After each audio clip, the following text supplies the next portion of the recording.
बिस्मिल्लाहिर्रहमानिर्रहीम। अस्सलाम वालेकुम प्यारे दोस्तों।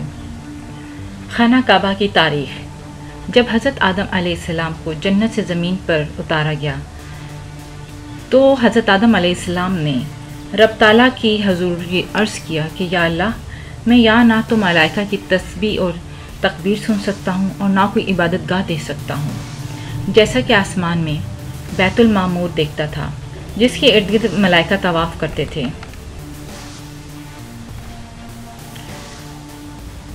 तो रब्बे कायनात ने फरमाया कि जाओ, जहाँ हम निशान बताएं वहाँ काबा बनाकर इसके इर्द गिर्द तवाफ़ भी कर लो और इसकी तरफ नमाज भी अदा करो। हज़रत जिब्राईल अलैहिस्सलाम इनकी रहबरी के लिए उनके साथ चल पड़े और इन्हें वहाँ लाए जहाँ से ज़मीन बनी थी, यानी जिस जगह पर झाग पैदा हुआ था और फिर वही झाग फैल कर पूरी ज़मीन बनी। हज़रत जिब्राईल अलैहिस्सलाम ने अपना पर मारकर 7वीं ज़मीन तक बुनियाद डाल दी, जिसको मलाइका ने 5 पहाड़ों के पत्थरों से भरा। कोहे लबनान, कोहे तूर, कोहे जूदी और हीरा और तूरे ज़ीता बुनियाद भर कर निशान के लिए चारों तरफ की दीवारें उठा दी। इस तरफ हज़रत आदम अलैहिस्सलाम नमाज पढ़ते रहे और इसका तवाफ़ भी करते रहे। तूफ़ान नूही तक काबा इसी हालत में रहा। इस वक्त वो इमारत तो आसमान पर उठा ली गई और ये काबा की जगह और निचले टेले की तरह रह गई थी, मगर लोग फिर भी बरकत के लिए यहाँ आते थे और आके दुआ मांगते थे। फिर हज़रत इब्राहीम अलैहिस्सलाम के ज़माने तक काबा इसी हालत में रहा।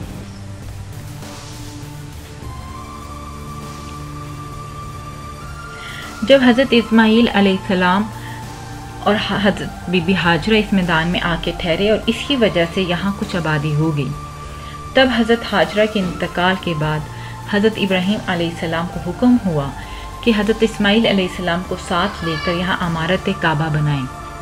इसकी निशानी इस तरह फरमाई गई कि एक बादल का टुकड़ा भेजा गया ताकि इसके साइज से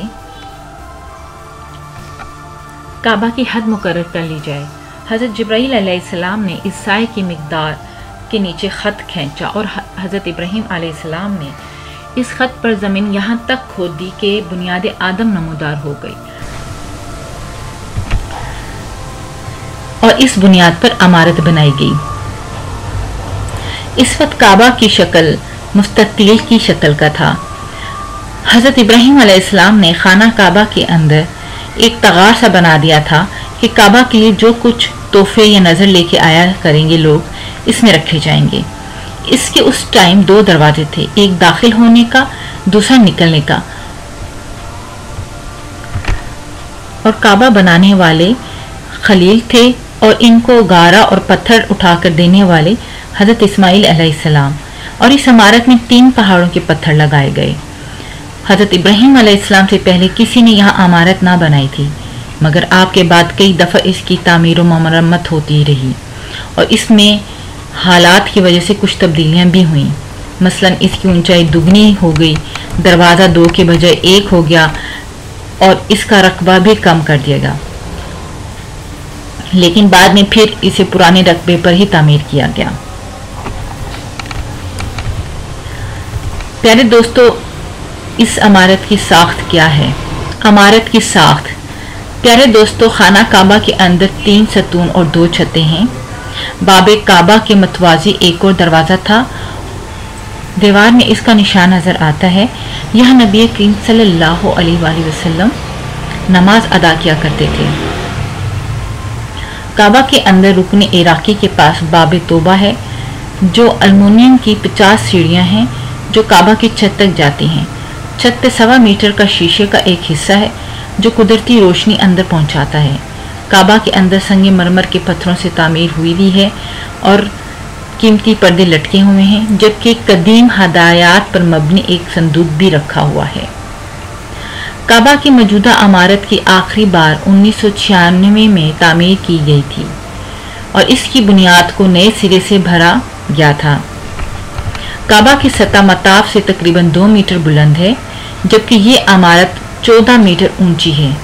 काबा की दीवारें 1 मीटर से ज़्यादा चौड़ी हैं, जबकि इसकी शुमाल की तरफ نصف دائرے میں جو جگہ ہے اسے حتیم کہتے ہیں۔ اس میں تعمیر ابراہیمی کے 3 میٹر جگہ کے علاوہ وہ مقام بھی شامل ہے جو حضرت ابراہیم علیہ السلام نے حضرت حاجرہ علیہ السلام اور حضرت اسماعیل علیہ السلام کے رہنے کے لیے بنایا تھا، جسے باب اسماعیل کہا جاتا ہے۔ حتیم خانہ کعبہ کے شمال کی سمت ایک دیوار ہے جس کے باہر سے طواف کیا جاتا ہے۔ اس دیوار کے متعلق کہا جاتا ہے کہ یہ خانہ کعبہ کا حصہ تھی۔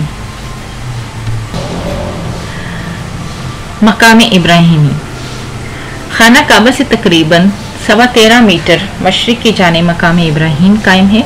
یہ وہ پتھر ہے جو بیت اللہ کی تعمیر کے وقت حضرت ابراہیم علیہ السلام نے اپنے قد سے اونچی دیوار قائم کرنے کے لیے استعمال کیا تھا تاکہ وہ اس پر اونچے ہو کر دیوار تعمیر کریں۔ اس میں حضرت ابراہیم علیہ السلام کے قدموں کے نشان بھی ہیں۔ 1967 سے پہلے اس مقام پہ ایک کمرہ تھا، مگر اب سونے کی ایک جالی میں بند ہے یہ پتھر۔ اس مقام کو مصلی کا درجہ حاصل ہے اور امام کعبہ اسی کی طرف سے کعبہ کی طرف رخ کر کے نماز پڑھاتے ہیں۔ طواف کے بعد یہاں 2 رکعت نفل پڑھنے کا حکم ہے۔ حجر اسود کعبہ کے جنوب مشرقی رکن پہ نصب تقریباً 2.5 فٹ قطر کی چاندی میں مڑے ہوئے مختلف شکلوں کے 8 چھوٹے چھوٹے سیاہ پتھر ہیں، جن کے بارے میں اسلامی عقیدہ ہے کہ تعمیر ابراہیمی کے وقت جنت سے حضرت ابراہیم علیہ السلام لائے تھے اور بعد آزاد تعمیر قریش کے دوران نبی کریم صلی اللہ علیہ وسلم نے اپنے دست مبارک سے اسے اس جگہ پر نصب کیا تھا۔ بہت بڑے فساد سے قوم کو بچایا تھا۔ یہ مقدس پتھر حجاج بن یوسف کے کعبے پر حملے میں ٹکڑے ٹکڑے ہو گیا تھا، جسے بعد میں چاندی میں پیوند کر دیا گیا تھا۔ کعبہ شریف کا طواف بھی حجر اسود سے شروع ہوتا ہے اور ہر چکر اگر ممکن ہو تو حجر اسود کو بوسہ دینا چاہیے، ورنہ دور سے ہی اشارے سے بوسہ دیا جا سکتا ہے۔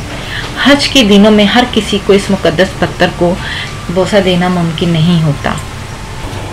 آب زمزم کا کنواں مسجد حرم میں کعبہ کے جنوب مشرق میں تقریباً 21 میٹر کے فاصلے پر تہ خانے میں آب زمزم کا کنواں ہے، جو حضرت ابراہیم علیہ السلام اور حضرت بی بی حاجرہ علیہ السلام کے شیر خواہ بیٹے حضرت اسماعیل علیہ السلام کی پیاس بجھانے کے لیے اللہ تعالیٰ نے تقریباً 4000 سال قبل ایک معجزے کی صورت میں مکہ مکرمہ کے بے آب و گیا ریگستان میں جاری کیا، جو وقت کے ساتھ ساتھ سوکھ گیا تھا۔